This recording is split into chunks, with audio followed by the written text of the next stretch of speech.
Well, thank you very much, everybody, and I'm delighted to be hosting this group of really distinguished people and leaders. Few leaders can even compete with the people around this table. They're from Central Asia, and it's a magnificent part of the world. It's also a strong part.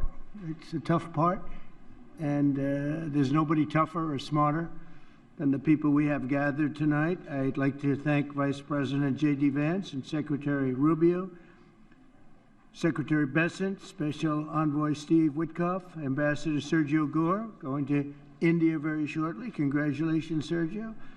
And Rick Grinnell, who's always done a fantastic job. Thank you, Rick, very much. And Senators Jim Risch and Steve Daines for being here. We have some other people coming in a little while. Very distinguished people. I've just completed a series of outstanding bilateral meetings with these leaders in the Oval Office to discuss our ties with this very important part of the universe. We're strengthening our economic partnerships, improving our security cooperation, and expanding our overall bonds. A tremendous amounts of trade was done just in the last little while. Lots of great products, military products and otherwise, are being bought from the United States. We make the best military equipment by far in the world, and they understood it, really have understood it for a while, ever since I've been in office, where we rebuilt completely our military. I want to thank all of the leaders for being here and for their dedication to a strong relationship with the USA. The nations of Central Asia, known as the C5, sit at the historical and geographic crossroads of the world. These nations were once home to the ancient Silk Road connecting east and west. Great history, tremendous, beautiful history. Today, their location in the heart of Eurasia gives them incredible importance and unbelievable potential. Sadly, previous American presidents neglected this region completely. It's an unbelievable region, and by the way, it happens to be an extremely wealthy region, too. But we are fixing that mistake, and I'm committed to making America's partnership with each of these countries stronger than ever before. And I've had a relationship long before this. We've had a great relationship with some of the leaders sitting at the table, and I understand the importance of this region. One of the most important regions. A lot of people don't know that or didn't know that. One of the key items on our agenda is critical minerals. In recent weeks, my administration has strengthened American economic security by forging agreements with allies and friends across the world to broaden our critical mineral supply chains. We had a great relationship and a great meeting with President Xi of China. And we went also, as you know, our new and fantastic Prime Minister of Japan. If you take a look, what we've done is pretty amazing. We were with the President of South Korea. We went to Malaysia and lots of other places, and had a lot of meetings while in South Korea, and I think it was a tremendous period of time. We took in at least $2 trillion pouring into our country. There's never been anything like it. We have almost $18 trillion of investment, and by the time we finish out our first year, we probably will have about 20 or 21 trillion, with a T, trillion dollars of investment, and there's never been anything like that in the history of the world, not just the United States. This is really the world we're talking about, nor has anything been close. It's a great honor. I've had a very talented team next to me, but it's a great honor to have that kind of economic power. This was helped greatly by tariffs. It was helped greatly by November 5th, which was the election, presidential election. But our countries and the countries that we're dealing with, they're promoting security, stability, and everything else that you can imagine for the entire world. 3 months ago, my administration also brokered a historic peace agreement between nearby Armenia and Azerbaijan, one of the 8 wars that we ended in 8 months. At that time, 8 months, we're looking to end one more, if that's possible, Russia and Ukraine. We haven't gotten there yet, but I think we've made a lot of progress. As I said at the time, that historic accord includes the construction of the new Trump route. It's such a beautiful thing. They named it after me. I really appreciate it. It's actually a big deal. But it's the new Trump route for international peace. This is a road that's being carved and goes through some of the most important places anywhere in the world, some of the most important places economically also anywhere in the world, which will boost commercial activity on the other side of the Caspian Sea, helping nations throughout Central Asia. I'm optimistic that each of the countries here today will reap the benefits of peace if they embrace the opportunity that we've unleashed with the agreement. Some of the countries we're talking about and some of the countries represented here are going to be joining the Abraham Accords, and that those announcements will be made over the next little while. The Abraham Accords are very sought after right now. We're going to be announcing some very important countries that are joining, and for Jared and for Steve Witkoff, we appreciate the great job you've done. This evening, I'm also delighted to report that Kazakhstan has officially agreed, and that's official now, as of about 15 minutes ago. A tremendous country with a tremendous leader has officially joined the Abraham Accords. And I just want to thank you, Mr. President. It's a great honor. It's a tremendous honor to have you. Really great. Once again, I'm grateful that each of these respected leaders has made the trip to Washington, and I'm delighted to continue our conversation over dinner. We're going to have a little working dinner, short one. They've been flying a long way. It's a long flight, but we're going to have a quick but very fruitful dinner. I want to thank the media. You've covered it very fairly, and it's really a great honor to be with these incredible leaders. These are highly respected people, and there's no games. They don't play games, I want to tell you that. So maybe I'd like to ask you, Mr. President, to say a few words if you'd like, and we can go through the list of the 5, and then we'll have a little dinner, please. Mr. President, first of all, I would like to express my sincere gratitude to you for convening this truly historic meeting at the White House. And under your steadfast leadership, this summit marks the beginning of a new era of interaction between the United States and Central Asia. Precisely 1 year ago, you achieved a landslide victory in historic election which was absolutely clean and fair. And once again, my congratulations. Thank you. And my strong belief that, Mr. President, you are the great leader, statesman, sent by heaven to bring common sense and traditions that we all share and value back into the United States policy, either domestic or foreign. Therefore, millions of people in so many countries are so grateful to you. And I'm convinced that your wise and bold policy needs to be strongly supported worldwide. Thank you. Under your presidency, America is ushering in a new golden age. I commend your far-sighted vision of making America great again. This inspires me to pursue target-oriented strategy towards building just and strong Kazakhstan on the basis of my concept, law and order. As President of Peace, you, Mr. Trump, brought to an end 8 wars just within 8 months. Thus, you have evidently reinforced America, its role as a pillar of international stability. Mr. President, I highly appreciate your unwavering support to advancing Kazakh-American multifaceted cooperation. As early as in your first term in the White House, our relations have been legally fixed as enhanced strategic partnership. The United States is the largest investor with over $100 billion in our economy as its perpetuum mobile. our trade turnover has doubled in recent years and is approaching $5 billion.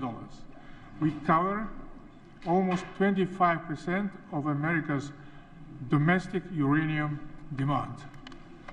Kazakhstan has become a home country for 600 American companies. So I think that it's a very good figure.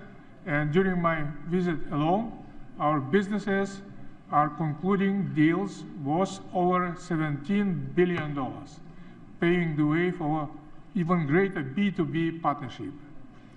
So my political will to seize all those unique opportunities, and this will is firm, is irreversible, and I will keep all important issues under my personal attention. I have no doubts that we have very bright future as it comes to our bilateral cooperation. Thank you, Mr. President. Thank you, Mr. President. Great job, too. Thank you very much. Please.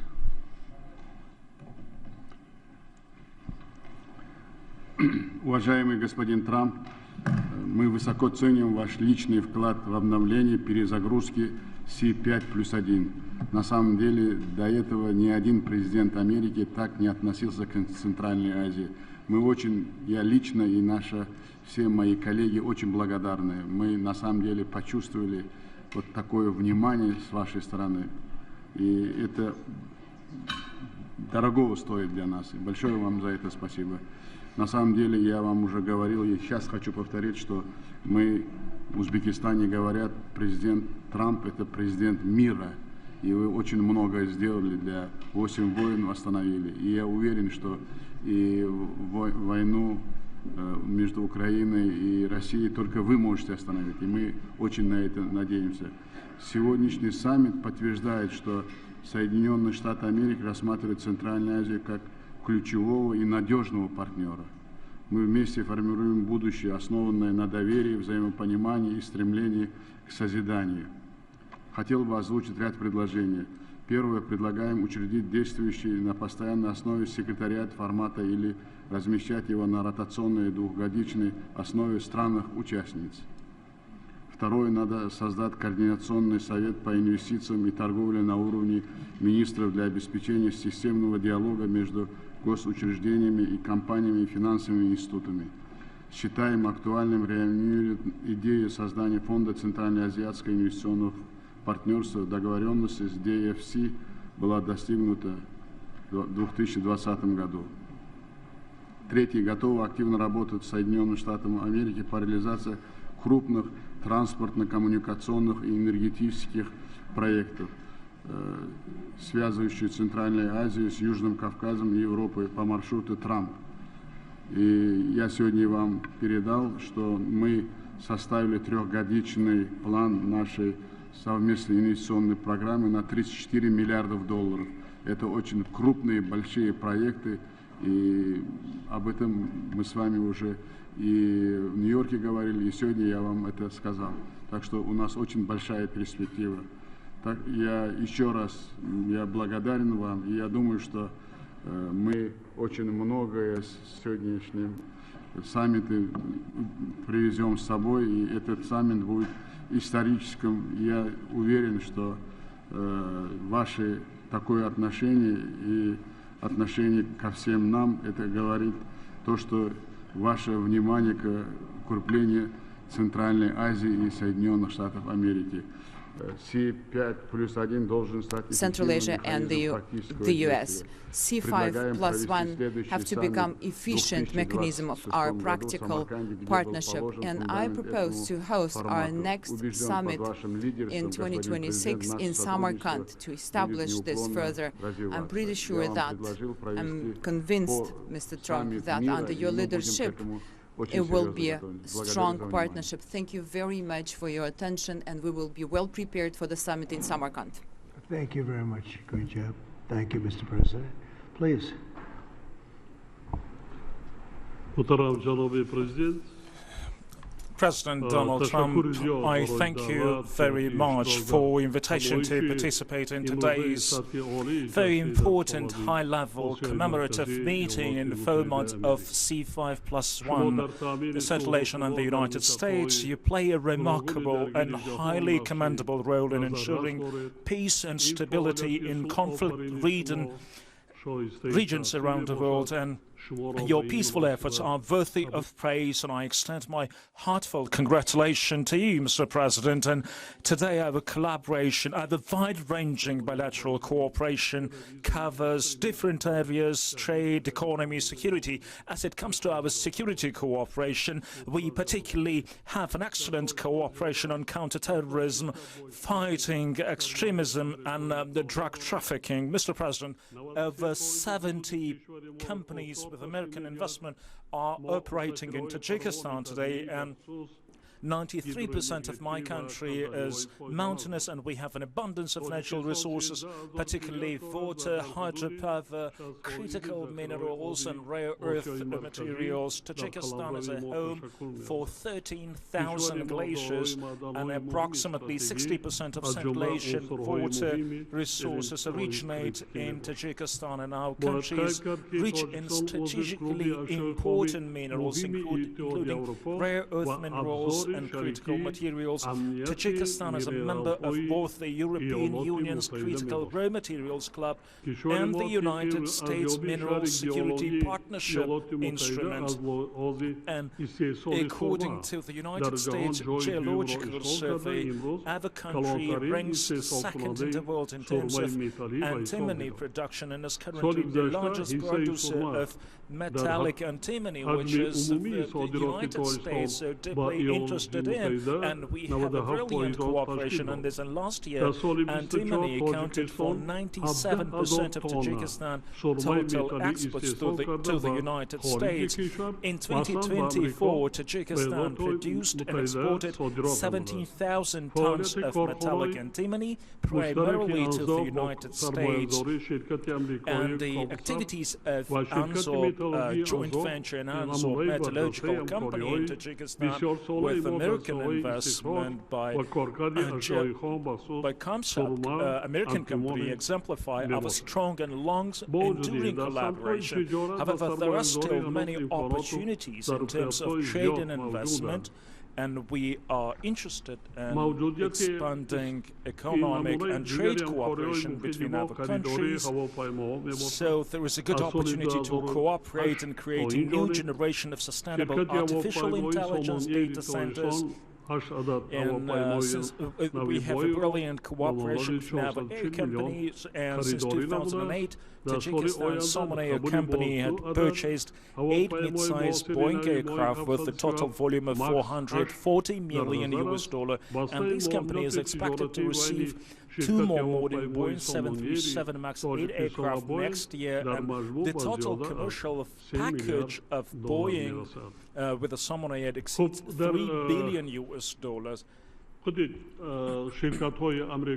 And American companies, so we have excellent cooperation with American companies over the last 20 years, and the American companies, they're particularly interested in antimony and many rare earth minerals, which Tajikistan has abundant resources, and Tajikistan, among the Central Asian countries, has a very rich, boundless potential and resources in critical minerals, and we are very keen to continue closely our cooperation on security items, which we are so concerned for so far, and I wish you every bit of luck and to your endeavors as a president of peace. Thank you very much. Great job. Please.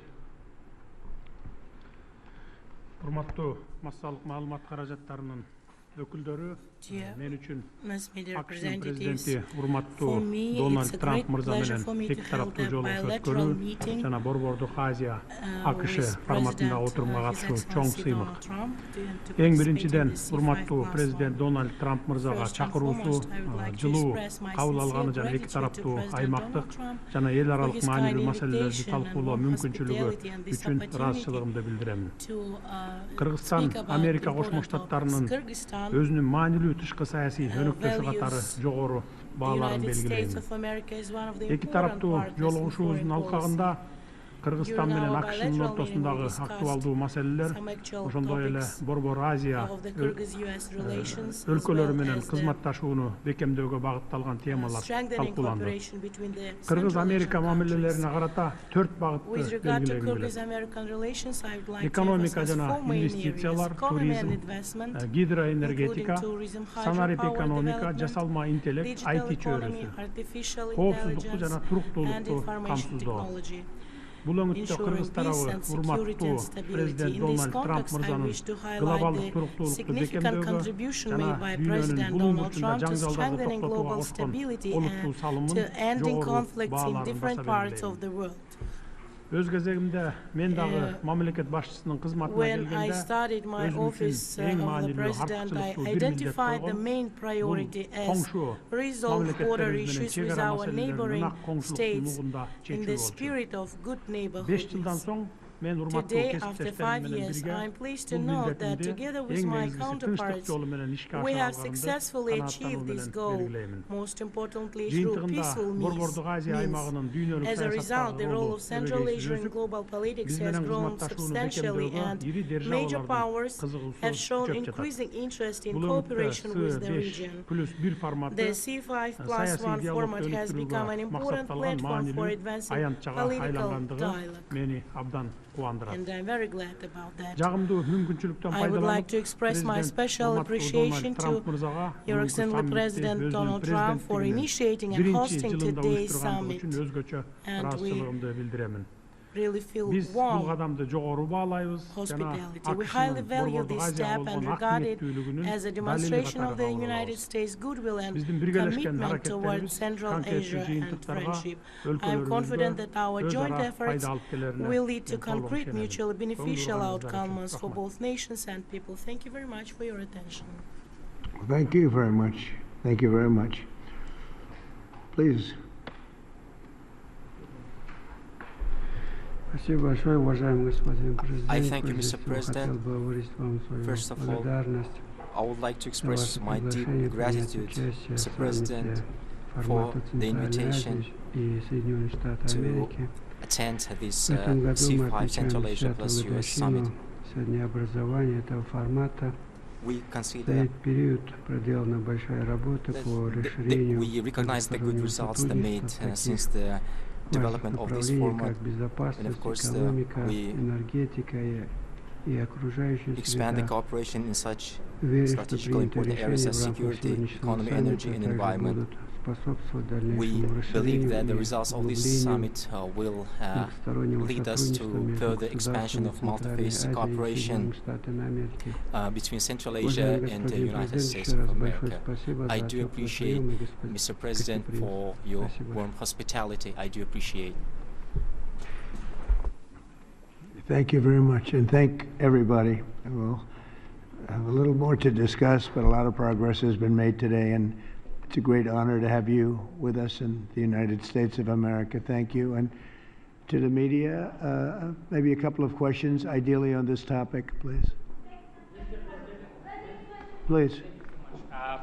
Kazakhstan and the US have signed over $17 billion in new deals in aviation, minerals, and digital technology. In your view, which area of this partnership matters most? And second question, President Trump, when can we report that you will be the first US president to visit Kazakhstan? When will you be our guest? I think it's very possible that we'll do that. And I think all of those are very important items when you think of it, right? It's, you never know from year to year. One becomes more important than the other, but they're all important. And your country has great natural resources and a great president. Very great president. Thank you. Okay, thank you very much. Yes, please. Vanik amendment. We are just expecting.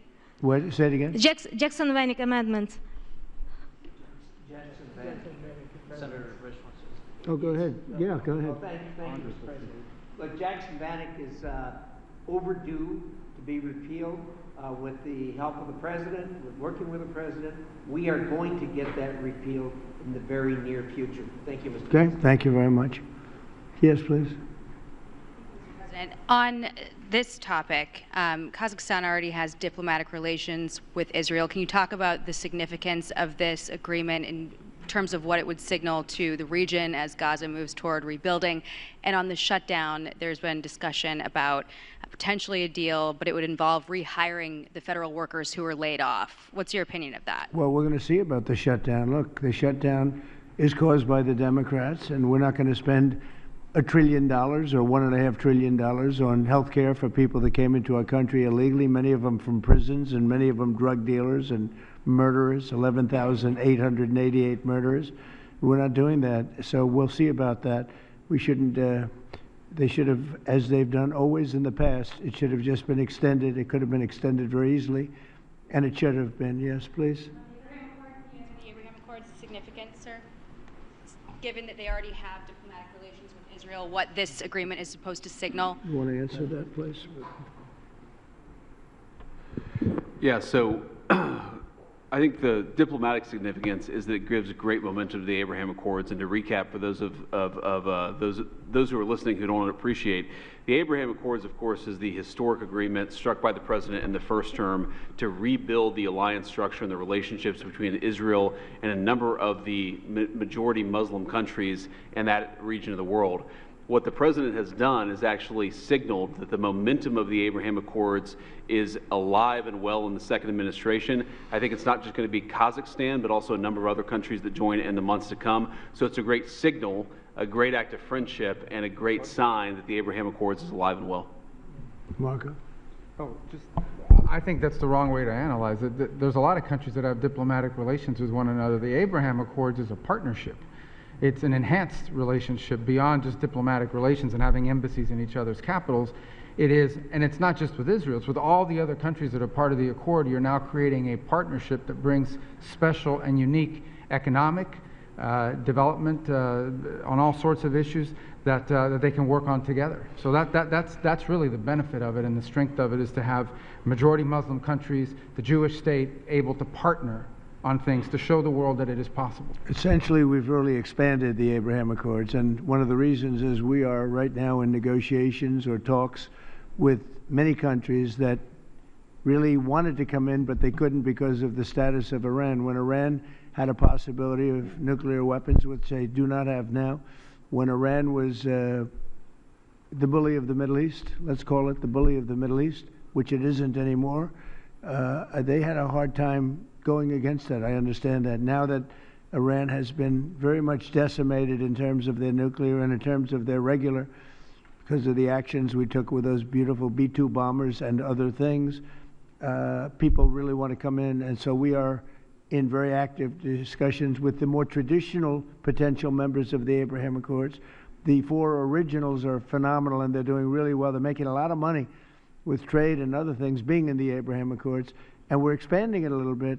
When a few of these countries come in, that's a great expansion, and these are very substantial countries. So we consider that a great honor. It was brought to our attention that they wanted to do that, and we think that's great. So it's really an expansion of the Abraham Accords. Okay? Hi, Mr. Yeah, please President. go ahead. Yes, thank you so much for your time, sir, on these important issues. I wanted to hear if you have an update on the Russian oil sanctions. We're seeing reports that the exports are way down. So how do you think that could affect the war in Ukraine, the United States' interests, and your partners here tonight, too? Well, I can say that the exports from Russia are way down. We just like to see an end to the war. We'd love to see an end to that war. So many people are being killed. A lot of Russian soldiers are being killed. So we think at some point they're going to get very smart and they're going to do that. So, yeah, the Russian exports are substantially down. What is your Trump doctrine on foreign policy, is in particular related to South and Central Asia and China? Well, look, we had a tremendous meeting, as you know, with President Xi in China.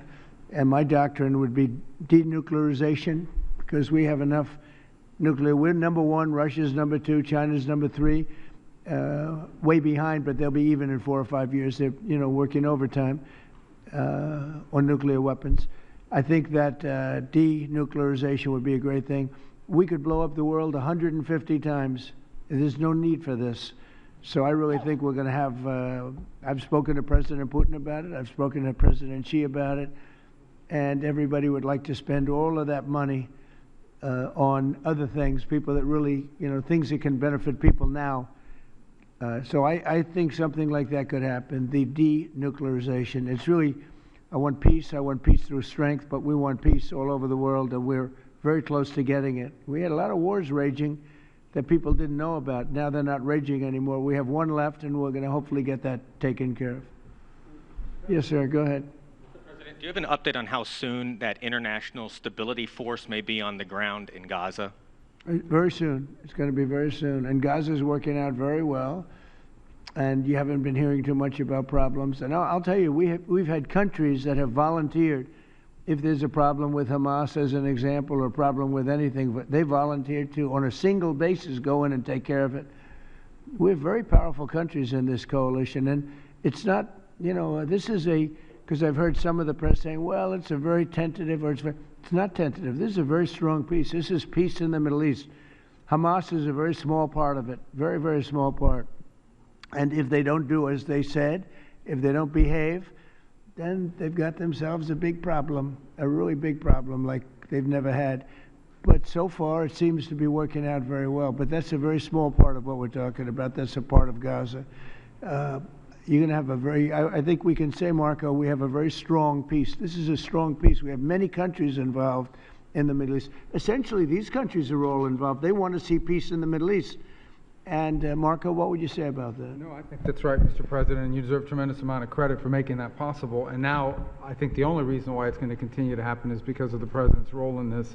So there's work being done at the United Nations now to come up with a resolution that creates the framework internationally so that these countries who are all volunteering, as you know, Mr. President, to be a part of the stabilization force can come aboard. But they need this UN mandate in order to be able to do it. And we've made a lot of progress over the last few days. And, Jared Kushner and Steve Woodcock have been working very hard on that. And today was a good day on that front. Okay. Yeah, go ahead, please. Fox. Will you discuss the Abraham Accords when you meet with the president of Syria? Well, we're going to meet, and I think he's doing a very good job. It's a tough neighborhood, and he's a tough guy. But I got along with him very well, and a lot of progress has been made with Syria. That's a tough one, but a lot of progress has been made. We took the sanctions off at the request of Turkey, at the request of actually Israel, at the request of a few different countries, and we took the sanctions off to give them a chance. And frankly, Iran has been asking if the sanctions could be lifted. Iran has got very heavy U.S. sanctions, and it makes it really hard for them to do what they'd like to be able to do. And I'm open to hearing that, and we'll see what happens, but I would be open to it. But we did take the sanctions off Syria in order to give them a fighting shot. And I think so far I think he's doing a very good job so far. Fox? Thank you, Mr. President. A federal judge said tonight that the administration has to fully fund SNAP. It's the latest in the back and forth, and the Justice Department said they're going to appeal it. What's your message to folks as they work this out in the courts and in Congress as we're heading into Thanksgiving? You want to go with that? Yeah, look, Jackie, it's an absurd ruling because you have a federal judge effectively telling us what we have to do in the midst of a Democrat government shutdown, which what we'd like to do is for the Democrats to open up the government. Of course, then we can fund SNAP, and we can also do a lot of other good things for the American people. But in the midst of a shutdown, we can't have a federal court telling the president how he has to triage the situation. We're trying to keep as much turned on.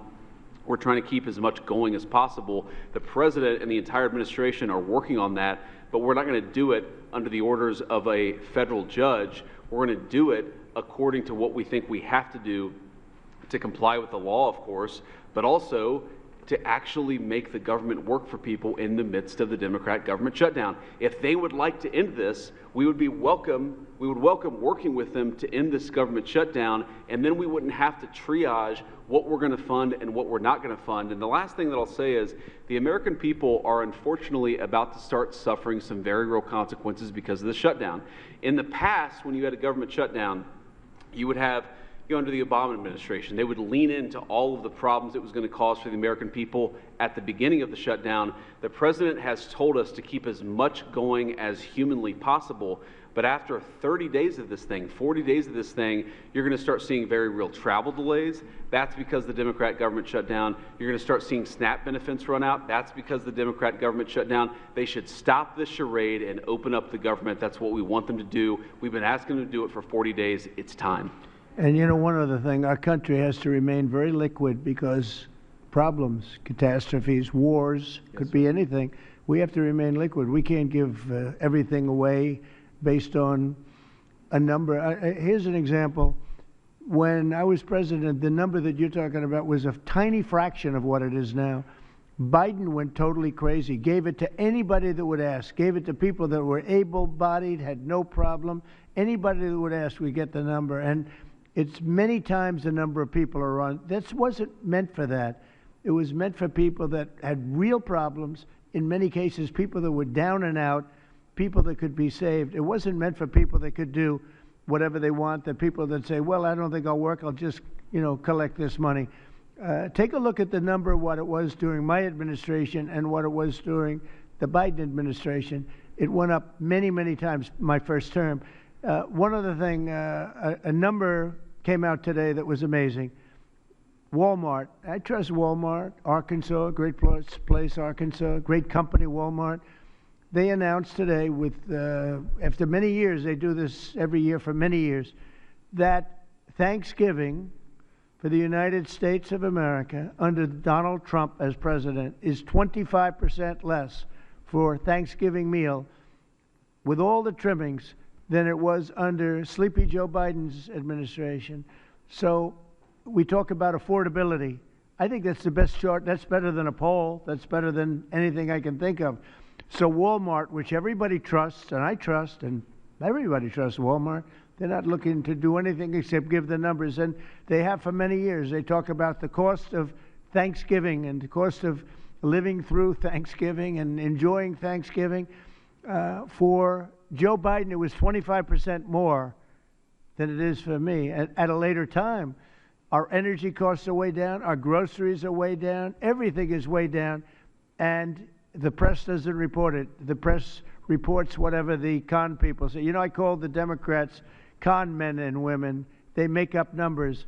But when you look at 25% reduction in costs for Thanksgiving between Biden and me, meaning this administration, that's a tremendous number. It's the biggest reduction in cost in the history of that chart or whatever it is they do. They do a synopsis of everything. They cover every element of Thanksgiving meals, 25% down. So I don't want to hear about the affordability because right now we're much less. If you look at energy, we're getting close to $2 a gallon gasoline. With Biden, it was $4.50, $5. Another thing, inflation. We had the worst inflation in the history of our country. Now we have virtually no inflation at all. It's down at a very low number and a very normal number. So the affordability is much better with the Republicans. The only problem is the Republicans don't talk about it. And Republicans should start talking about it and use their heads because we have great numbers. We have and they're going to only get better. When all these jobs open up, all these factories open up that are being built all over our country, we are building auto plants. We're building AI plants. We're leading in AI over China and everybody else. When all of these plants start opening, we're going to have a revolution, a positive revolution, economic revolution like never before. Thank you very much, everybody. Thank you.